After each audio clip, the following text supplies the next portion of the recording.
Hello friends, आप देख रहे हैं English with Ranjan sir YouTube channel. और डियर आज हम लेकर आए हैं spotting error for all exams. Dear जैसा आप सभी जानते हैं, मैंने एक सीरीज शुरू किया था 500 स्पॉटिंग एरर सीरीज। इस सीरीज में मैंने आपको 15 पार्ट तक तो डाला था, लेकिन किसी रीजन से जब मैंने वीडियो बनाना छोड़ा तो 15 पार्ट तक ही रह गया था। अब उसे हम कंटिन्यू करने वाले हैं, क्योंकि मैंने आपको सिलेबस में बताया था कि किस तरीके से मैं अपने डेली जो रूटीन था मैं किस तरीके से वीडियो आपको दूंगा। तो डियर आज हम करने वाले हैं ये पार्ट हमारा 16 है, 500 का ये पार्ट 16 है। मैंने लिखा कि अब नहीं छूटेगा एक भी क्वेश्चंस, मतलब इतने सारे क्वेश्चंस हम कर चुके होंगे कि जो भी क्वेश्चंस एग्जाम में पूछे जाएंगे, एसएससी हो या बैंकिंग हो या सीडीएस हो, एनडीए हो, मतलब किसी भी एग्जाम में मेरी कोशिश ये रहेगी कि मैं सभी तरह के क्वेश्चंस आपको इस सीरीज में कराऊं। क्योंकि एक तो मैं एमटीएस का करा रहा हूँ, उसमें कोई दिक्कत नहीं, मैं बैंकिंग का करा रहा हूँ, वो भी अलग है। लेकिन ये कंबाइन एक जो चलेगा, इसमें मिक्स जितने सारे स्पॉटिंग एरर के क्वेश्चंस होंगे वो हम करेंगे। तो चलिए डियर शुरू करते हैं और देखते हैं आज का पहला क्वेश्चन क्या है। और एज यूजुअल जैसा मैं बताया हूँ कि इंस्ट्रक्शन आप जरूर पढ़ेंगे, बार बार मैं बता रहा हूँ कि इंस्ट्रक्शन पढ़ना बिल्कुल मत भूलिएगा कि इंस्ट्रक्शन आपके एग्जाम हॉल में क्या कह रहा है, एग्जाम पेपर में क्या कह रहा है। चलिए तो शुरू करते हैं पहला क्वेश्चन। तो डियर सबसे पहला क्वेश्चन है, he is good in mathematics but his friends isn't. वह तो मैथमेटिक्स में अच्छा है लेकिन उसका दोस्त नहीं है, इसमें एरर आखिर कहाँ है। तो डियर सबसे पहले हम शुरू करेंगे ही इज। जैसा मैं बताता हूँ आपको कि एक एक पॉइंट आप देखेंगे। ही हमारा सब्जेक्ट जो कि सिमिलर है, सिमिलर के साथ इज लगता है, यहाँ तक सही है। गुड एक एडजेक्टिव आया है। तो डियर अब हमें पता करने पड़ेगा कि गुड के बाद एक प्रपोजिशन आया है इन, तो क्या ये सही है। तो डियर नहीं है, यही हमारा गलत है। गुड के साथ हम ऐड करते हैं। अगर किसी चीज़ में आप अच्छा बताना चाहते हो या निपुण बताना चाहते हो कि कोई व्यक्ति, कोई इंसान किसी सब्जेक्ट में, वो कोई भी सब्जेक्ट हो सकता है, लाइक मैथमेटिक्स, खाना बनाना हो, क्रिकेट खेलना हो, स्पोर्ट्स हो, किसी भी चीज़ में वो अच्छा हो सकता है, निपुण हो सकता है, उस केस में गुड के साथ हम लोग कौन सा प्रपोजिशन यूज करेंगे, एट यूज करेंगे। तो डियर यहाँ पे समझ में आया कि यहाँ पे इन के जगह पे क्या होना चाहिए, हमारे क्वेश्चन आंसर में एट होना चाहिए। He is good at mathematics but his friends isn't. वह तो मैथमेटिक्स में अच्छा है लेकिन उसका दोस्त नहीं है। आई होप समझ में आ गया कि गुड के साथ कभी भी हम देखेंगे तो प्रपोजिशन एरर ऐड का आएगा। इन दिया रहेगा, हमें ऐड करना होगा, कोई भी प्रपोजिशन दिया रहे हमें कौन सा प्रपोजिशन लगाना है, ऐड लगाना है। नेक्स्ट आते dear, Ahmed has been watching the Oscar nominated film 3 times. देखेंगे अहमद हैज़ बीन। अब देखेंगे अहमद चूंकि एक नेम है तो नेम जनरली सिंगल नाम जो हमारा होता है वो सिंगुलर होता है, तो इसके साथ हैज का यूज़ किया गया, सही है। विन वॉचिंग, अब देखेंगे कि बिन यूज किया गया है और बिन के बाद V4 है, तो मतलब ये भी हमारा आगे सेंटेंस सही है कि बिन के बाद क्या आया, V4 आया। तो ये हमारा प्रेजेंट परफेक्ट में सेंटेंस है कि Ahmed has been watching the Oscar nominated film. अब देखेंगे चूंकि यहाँ पे आर्टिकल द इसलिए आया है क्योंकि इस फिल्म को क्या बोलते हैं उसको, यूनिक बनाया गया कि कौन सा फिल्म वो देख रहा था, ऑस्कर नॉमिनेटेड फिल्म देख रहा था, तो आर्टिकल द का भी यूज यहाँ पे सही है। अब हम आगे चलेंगे। 3 टाइम्स, कितनी बार देख रहा है वो, 3 बार देख रहा है। तो डियर यहाँ पे एक कॉन्सेप्ट आप याद रखेंगे कि अगर आपके किसी सेंटेंस में माफ कीजिएगा, अगर आपके किसी सेंटेंस में फ्रीक्वेंसी ऑफ एन एक्शन दिया हो, मतलब वो कोई एक्शन कितनी बार हुआ है, अगर ये दिया रहे मतलब उसका फ्रीक्वेंसी, वो एक्शन कितनी बार हुआ है या घटित हो चुका है, इस केस में हमारा टेंस जो होता है वो प्रेजेंट परफेक्ट में होता है। चूंकि यहाँ पे 3 टाइम्स लिख रखा है कि 3 टाइम्स हो गया है, तो यहाँ पे हैज बीन वॉचिंग के जगह पे क्या होगा, हैज वॉच्ड होगा। क्या होगा यहाँ पे, सही हमारा आंसर होगा जो हैज वॉच्ड। ठीक है, ये 3 टाइम्स के कारण हमें हैज बीन वॉचिंग गलत हो गया, क्योंकि वो 3 बार देख चुका, तो हम यही बोलते हैं कि उसने 3 बार फिल्म देखी है, वह 3 बार फिल्म देख रहा है, ऐसा हम हिंदी में भी नहीं बोलते हैं। तो डैट इज वाई यहाँ पे हैज बीन के जगह पे हमारा क्या आना पड़ेगा, हैज वॉच्ड करना पड़ेगा। चलिए नेक्स्ट क्वेश्चन की तरफ। अगला क्वेश्चन है हमारा, both me and my sister went to a boarding school. पता नहीं कौन सी बोर्डिंग स्कूल, यहाँ तो अगर चलें कि बोथ, तो डियर बोथ के बाद जो सबसे पहला आपका स्पॉटिंग एरर का आइडिया लगना चाहिए कि बोथ के साथ एंड आता है। तो कभी कभी अगर बोथ के साथ और लगा के दे दे तो गलती हमारी यहाँ पे होगी, लेकिन यहाँ पे बोथ के साथ एंड लगाया है तो यहाँ तक हमारा सेंटेंस सही है। लेकिन बोथ के बाद मी है एंड माई सिस्टर है, तो यहाँ पे ये जो वेंट है, मैं बताया था बार बार आपको कि वेंट एक वर्ब है, तो अब वर्ब मिल जाने के बाद इसका क्या पता करना है, आपको सब्जेक्ट पता करना है। तो डियर यहाँ पे जब आप सब्जेक्ट पता करेंगे तो आप देखेंगे कि इसका सब्जेक्ट कौन है, माई सिस्टर, और चूंकि एंड से जुड़ा है तो ये दोनों मिलके सब्जेक्ट है। तो डियर हम बात करते हैं कि अगर सब्जेक्ट हमें किसी सेंटेंस में बनाना हो तो हम मी नहीं, हम किसको सब्जेक्ट के रूप में लिखते हैं, आई के रूप में लिखते हैं। तो आई के अलावे सिर्फ एक और आपका प्रोनाउन है, या एडजेक्टिव बोलेंगे, प्रोनाउन नहीं, पजेसिव एडजेक्टिव जो कि माई है, प्लस नॉन जो कि सब्जेक्ट का काम कर सकता है। मतलब आई सब्जेक्ट का काम कर सकता है और माई प्लस नॉन सब्जेक्ट का काम कर सकता है। मी जब भी आएगा ये ऑब्जेक्ट में आएगा, मतलब माई आएगा, सॉरी मी आएगा, तो या तो ये प्रेपोजिशन के बाद आ सकता है या किसी वर्ब के बाद आ सकता है। मतलब दोनों केस में ये ऑब्जेक्ट बन के आएगा, या तो प्रेपोजिशन के बाद आ सकता है या किसी वर्ब के बाद आ सकता है। तो बोथ मी ना हो करके यहाँ पे क्या सही आंसर होना चाहिए था, both I and my sister, both I and my sister. और इसमें एक और एरर आप फाइंड आउट कर सकते हैं कि एक और एरर यहाँ पे दिया हुआ है। हाँ, एक बात यहाँ पे एरर से याद आ गया, पिछले वाले जो मैं जिस वीडियो में बता रहा था लाइक कि एमटीएस वाले में छोड़ा, तो एमटीएस वाले में उसका आंसर मैं दूंगा। यहाँ मत सोचिएगा सर इसमें आपने आंसर नहीं दिया, अगर इस वाले में मैं कोई क्वेश्चन छोड़ूंगा तो उसका आंसर उसी में दूंगा।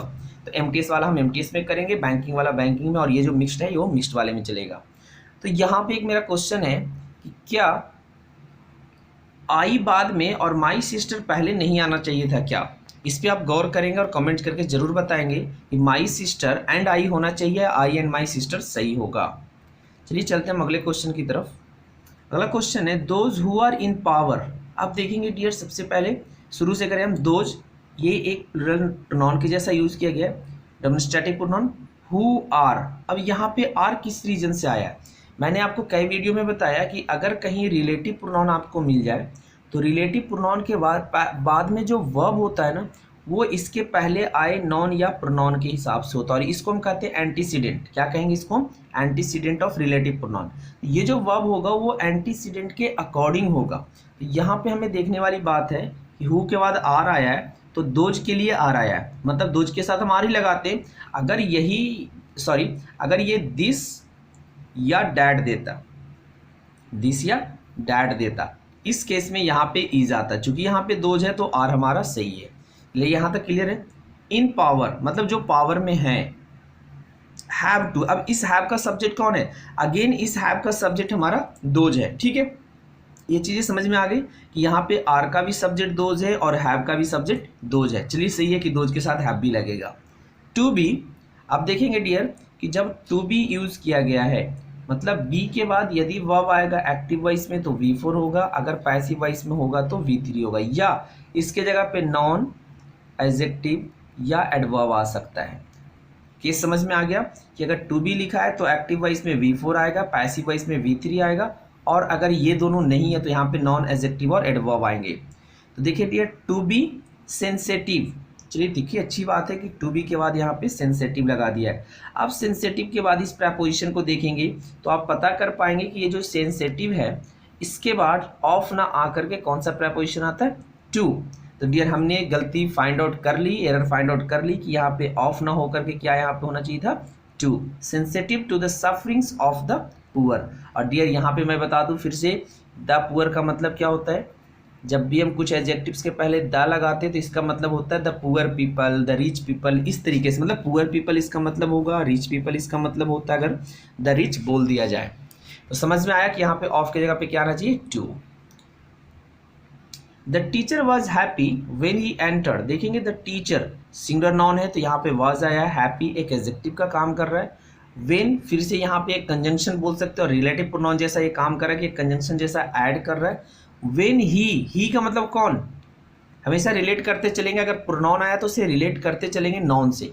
ही मतलब कौन है यहाँ पे? द टीचर के लिए आया है। He entered. अब डियर जैसे ही हम एंटर देखते हैं ना, हम दिमाग में पहला एरर आता है कि इनटू, तो इसके साथ नहीं लगाया है, क्योंकि ये बड़ा कॉमन हो गया कि एंटर के साथ इनटू लगा के दे दिया जाता है। तो एंटर के साथ यहाँ पे इनटू नहीं लगाया है, तो आप यहाँ पे चलिए आगे।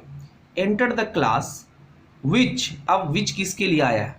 अब आप सोचिए विच किसके लिए आया? क्लास के लिए आया। तो सही है, अगर विच अगर मान लो यहाँ पे हु दे देता तो गलती हमें यहीं पे मिल जाती, चूंकि क्लास के लिए यूज किया गया, और हु लगा देता तो ये गलत हो जाता। विच कंप्राइज्ड, क्या है आगे? Comprised of. डियर हमने एक गलती फाइंड आउट कर ली, और ये गलती हमारा है, कंप्राइज जो एक वर्ब है, कंप्राइज अपने साथ कभी भी कोई प्रेपोजिशन को एक्टिव वॉइस में नहीं लेता है। कौन से वॉइस में नहीं लेता है? एक्टिव वॉइस में नहीं लेता है। अगर कंप्राइज यूज करना है तो ऑफ हटाना पड़ेगा, अदरवाइज आप चाहते हैं कि ऑफ रहे, अगर आप ये चाहते हैं कि ऑफ रहे तो आप क्या यूज कर सकते हैं, कंसिस्ट यूज कर सकते हैं। क्या यूज कर सकते हैं, कंसिस्ट, मतलब which consist of 100 students. Clear हो गया, दोनों कॉन्सेप्ट आपको समझ में आया कि अगर कंप्राइज आया तो ऑफ नहीं आएगा, अगर ऑफ लगाना है तो हमें कंसिस्ट लगाना पड़ेगा। चलिए नंबर 6 पे हमारा है, many a boy were happy dancing at the victory of our cricket team in Australia. तो इसमें एरर कहाँ है डियर, तो ये क्वेश्चन मैं आपके लिए छोड़ रहा हूँ। ये क्वेश्चन आपका 6 नंबर का फॉर यू ऑल है। आप ये सब कुछ जितने लोग हैं, जो कि कमेंट्स करने के लिए कुछ होना चाहिए, अदरवाइज आप कमेंट नहीं करते। सबसे बड़ी गलती है कि आप लोग कमेंट्स नहीं करते। अगर आप क्वेश्चंस अगर हमारे वीडियो देखते हैं तो कमेंट जरूर कीजिए, और कमेंट के लिए हर बार मैं आपको एक क्वेश्चन जरूर बीच से छोड़ दिया करूंगा, या तो स्टार्टिंग में या एंडिंग में या बीच में। तो चलिए आज का ये क्वेश्चन मैं छोड़ दे रहा हूँ, many a boy were happy dancing at the victory of our cricket team in Australia, no error. देखते हैं कितने लोग इसका कमेंट्स करते हैं। नंबर 7 पे आते हैं। नंबर 7 पे, our university was found in 1965 when India was not self dependent in many aspects. चलिए हम करेंगे इसके ज़रा गौर से। आवर यूनिवर्सिटी वाज क्यों आया, क्योंकि यूनिवर्सिटी यहाँ पे सब्जेक्ट है, आवर से कोई रिलेटेड नहीं है। आवर सिर्फ इसको रिलेट कर रहा है कि किसकी यूनिवर्सिटी थी, तो हम लोग की यूनिवर्सिटी थी। कुछ लोग ये कन्फ्यूजन में हो जाते हैं कि आवर चूंकि वी का पार्ट है तो वो सोचते हैं कि वी है तो वी के साथ तो वर आना चाहिए था।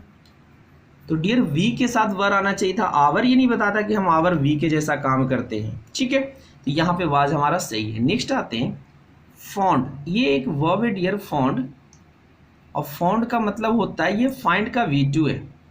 फाइंड का V2 क्या है, फॉन्ड। फॉन्ड का मतलब पाना, फाइंड जैसे होता है उसी का पाना का मीनिंग होता है V2 में। लेकिन डियर फॉन्ड अपने आप में भी एक V1 है। फॉन्ड अपने आप में V1 है, जैसे ये फाइंड का V2 तो है, साथ ही साथ ये अपने आप में भी V1 है। और इसका जो V2 होता है वो होता है फाउंडेड। क्या होता है, फाउंडेड। मतलब फाउंड का मतलब स्थापना करना, जब स्थापना करना होता है तो इसका V2 या V3 फॉर्म फाउंडेड होता है। अब चूंकि इन 1965 लिखा है, इट मीन्स 1965 में स्थापित किया गया था, तो यहाँ पे V1 लगाने का कोई मतलब नहीं है। चूंकि पास्ट टाइम दिया है तो आप ये कॉन्सेप्ट यहाँ से याद रखेंगे कि अगर किसी सेंटेंस में अगर पास्ट टाइम लगा दे, कैसा भी पास्ट टाइम लगा दे डियर, तो आपका वर्ब हमेशा V2 फॉर्म में जाएगा। कोई भी पास्ट टाइम आपको लगा दे तो सेंटेंस हमारा किस टेंस में जाएगा, V2 में, मतलब पास्ट इंडेफिनिट टेंस में। तो यहाँ फाउंड की जगह पे क्या होना चाहिए, फाउंडेड। क्या होना चाहिए यहाँ पे, फाउंडेड। आई होप चीज़ें समझ में आ गई होगी कि हमने एरर पकड़ लिया, अब आगे कुछ करने की ज़्यादा ज़रूरत नहीं थी। और क्या कर सकते थे कि व्हेन इंडिया वाज, तो देखेंगे ये तो इंडिया से रिलेट करता है, यहाँ पे कोई दिक्कत नहीं दिया जा सकता है। सेल्फ डिपेंडेंट यहाँ तक भी सही है। इन मेनी एस्पेक्ट्स, अब देखें डियर अगर एस्पेक्ट्स में से एस हटा देता तब तो ये बड़ा ब्लंडर हो जाता कि मेनी के साथ एस्पेक्ट लगाता, तो यहाँ भी हमें एरर मिल जाता।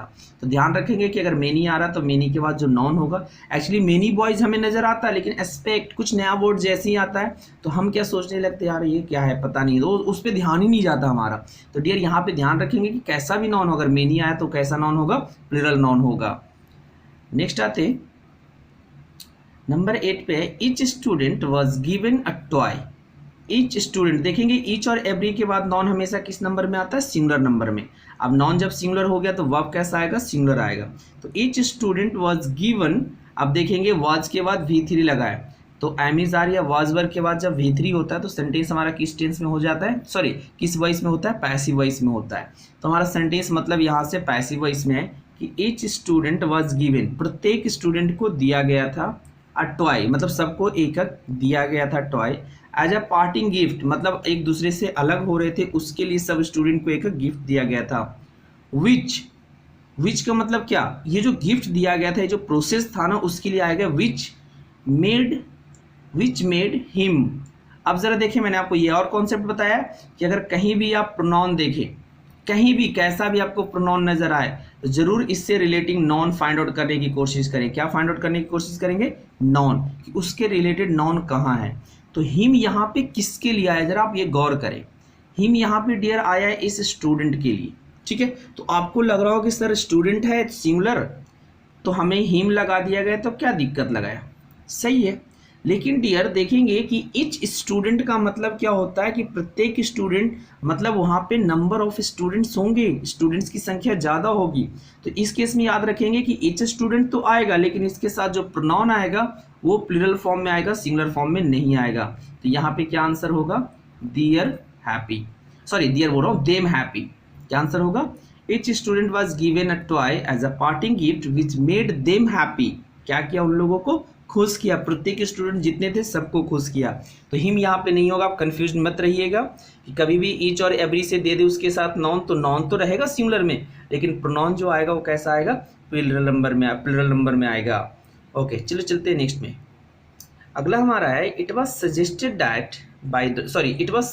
बाय द डॉक्टर, मतलब डॉक्टर के द्वारा ये सजेस्ट किया गया था। ये भी सेंटेंस क्लियर देखेंगे पास्ट में, सब्जेक्ट वाज वर और V3, मतलब सजेस्ट किया गया था बाय द डॉक्टर के द्वारा। That the patient should B, the patient, देखिए अब ये सेंटेंस पैसिव वॉइस में है, तो नीचे के सेंटेंस भी हमारा पैसिव वॉइस में है। The patient should be taken care, थोड़ा सा देख लो, मैं थोड़ा इरेज ज़्यादा हो गया था। The patient should be taken care. Dear जब टेकन केयर होगा तो कुछ वर्ड्स इंग्लिश में ऐसे हैं जो अपने साथ एक फिक्स्ड प्रेपोजिशन लेते हैं। क्या लेते हैं, अपने साथ फिक्स्ड प्रेपोजिशन लेते हैं। इस केस में उस प्रेपोजिशन को रखना आपका इंपॉर्टेंट हो जाता है, चाहे हम उसको कहीं भी लिख रहे हो, चाहे एट द एंड लिख रहे हो या बिगिनिंग लिख रहे हो या मिडल में लिख रहे हो, कहीं भी लिखिए आप, वो प्रेपोजिशन आपको लगाना है। तो यहाँ पे क्या सेंटेंस होना चाहिए, the patient should be taken care of. It means यहाँ पे क्या मिसिंग आपका है, ऑफ मिसिंग है। तो it was suggested by the doctor that the patient should be taken care of. Finally आपको आंसर समझ में आया कि टेक केयर ऑफ होता है किसी का ख्याल रखने के लिए। डियर अगला हमारा है number 10, he is telling that I have stolen his pen. तो ये सेंटेंस जब आप देख रहे होंगे तो आपको डायरेक्ट इनडायरेक्ट स्पीच का थोड़ा बहुत सुगंध आ रहा होगा, महक आ रहा होगा कि ये सेंटेंस उसी से दिया गया है। तो बस आप वही वाला रूल अप्लाई करें, ही इज टेलिंग। तो डियर अगर हम बात करें नारेशन में तो से को हम टेल में करते हैं चेंज, लेकिन कब करते हैं, जब से के बाद क्या रहता है, ऑब्जेक्ट रहता है। तो डियर लेकिन यहाँ पे टेल के बाद तो ऑब्जेक्ट है नहीं, एक्चुअली से के बाद ऑब्जेक्ट रहेगा तो टेल में चेंज होगा। इट मीन्स अगर ये से को टेल में चेंज किया गया होगा तो जरूर से के बाद ऑब्जेक्ट रहना चाहिए था। तो यहाँ पे टेल के बाद कोई ऑब्जेक्ट नहीं है, तो डियर हमने तो शुरू में ही एरर पकड़ ली। तो यहाँ पे टेल नहीं होना चाहिए डियर, हमें अगर टेल लगाना होगा तो हमें क्या करना पड़ेगा कि टेल के बाद कोई ऑब्जेक्ट पुट करना पड़ेगा। चूंकि ये स्पॉटिंग एरर है तो हमें तो ऑब्जेक्ट अपने से पुट नहीं करना है। तो हम क्या कर सकते हैं, अगर एडिटिंग की बात रही तो हम कर सकते हैं कि टेलिंग को हम करते क्या, सेइंग कर दें। क्या कर दें, हम सेइंग कर दें। या तो हम ऐसे बना सकते हैं कि he is telling that I have stolen his pen, और या he says that I have stolen his pen. तो मतलब दोनों तरीके से सही किया जा सकता है, या तो टेल को आप सेइंग में चेंज कर दो या present indefinite like he says that. ठीक है, ओके, आई होप वीडियो ये अच्छी से सारे एरर्स आपको समझ में आए होंगे। तो डियर अगर वीडियो पसंद आए तो वीडियो को लाइक कीजिएगा, लाइक ज़रूर कीजिए, वीडियो को शेयर कीजिए, और अगर आप पहली बार देख रहे हैं तो सब्सक्राइब जरूर कीजिएगा। सब्सक्राइब करके बेल आइकन प्रेस करना बिल्कुल मत भूलिएगा, क्योंकि फ़ायदा सब्सक्राइब करने का तभी है जब आप बेल आइकन को प्रेस करते हैं। कि मिलते हैं हम लोग एक नए वीडियो में, तब तक के लिए जय हिंद, जय भारत।